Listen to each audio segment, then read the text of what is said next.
Hello बच्चों, let's read the question. The question is nitrogenous waste is excreted in the form of pellet or pest by 1 में है Pääbo, 2 में है ऑर्निथोराइनकस, 3 में है सैलमेंड्रा एंड 4 में है हिपोकैम्पस। तो आइए देखते हैं हम इसका की कंसेप्ट। तो अगर हम बात करें इसके की कंसेप्ट की तो it will be nitrogenous waste. तो नाइट्रोजनस वेस्ट के अलग अलग टाइप होते हैं और डिपेंडिंग ऑन की उनकी टॉक्सिसिटी पे हम डिस्कस करते हैं कि डिफरेंट टाइप ऑफ ऑर्गेनिज्म में पाए जाते हैं। तो अगर हम बात करें सबसे पहले नाइट्रोजनस वेस्ट की तो वो होता है आपका अमोनिया। तो जो ऑर्गेनिज्म अमोनिया को रिलीज करते हैं उनको क्या कहते हैं हम? एमिनोटेलिक। तो अगर हम बात करें कि अमोनिया को कौन ऐसे रिलीज करता है, so it is release by generally aquatic amphibians and aquatic insects। और अगर हम अमोनिया की बात करें तो ये कैसा होता है? It is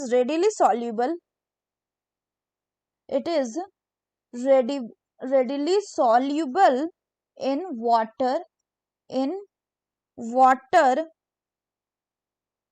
and therefore it is highly toxic। और हाईली टॉक्सिक है तो इसको रिमूवल के लिए ज्यादा अमाउंट ऑफ वाटर लगेगा। दूसरा है आपका क्या? दूसरा है आपका यूरिया। ये कंपेरेटिवली ये compare to ammonia it is less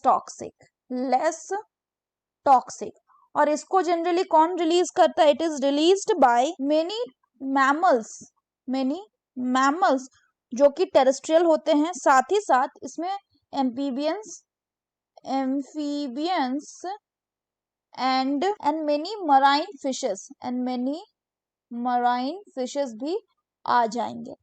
third जो होता है ये होता है क्या? आपका यूरिक एसिड। तो यूरिक एसिड जो है ये सबसे लीस्ट टॉक्सिक नाइट्रोजनस वेस्ट है।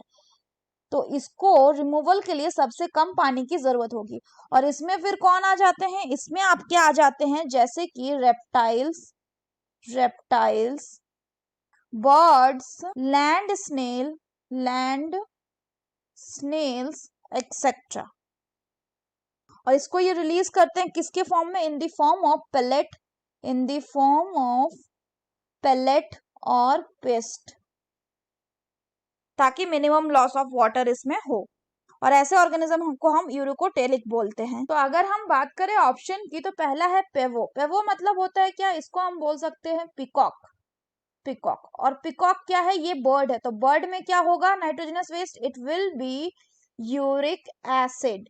तो और यूरिक एसिड है तो इसको किसके फॉर्म में रिलीज करेगा? इसको रिलीज करेगा in the form of pellet और पेस्ट। तो nitrogenous waste is secreted in the form of pellet और पेस्ट, मतलब यहाँ पे बात हो रही है यूरिक एसिड की। So the correct option will be option 1 that is पेवो। अगर बाकी ऑप्शंस की हम बात करें तो दूसरा है ऑर्निथोराइनकस। तो ये होता है क्या? This is duck wild platypus. और ये क्या है? ये एक लाइन मैमल है। तो मैमल है तो ये क्या रिलीज करेगा? ये रिलीज करेगा यूरिया। वहीं सैलमेंडर की बात करें तो सैलमेंडर क्या है? ये एक आपका एम्फीबियन है तो ये भी यूरिया रिलीज करेगा। दूसरा है आपका नेक्स्ट है हिपोकैम्पस। ये एक क्या है? ये आपका एक बोनी फिश है तो it will release what? Ammonia. So that's all for the question बच्चों। Hope you understood it well. Best of luck.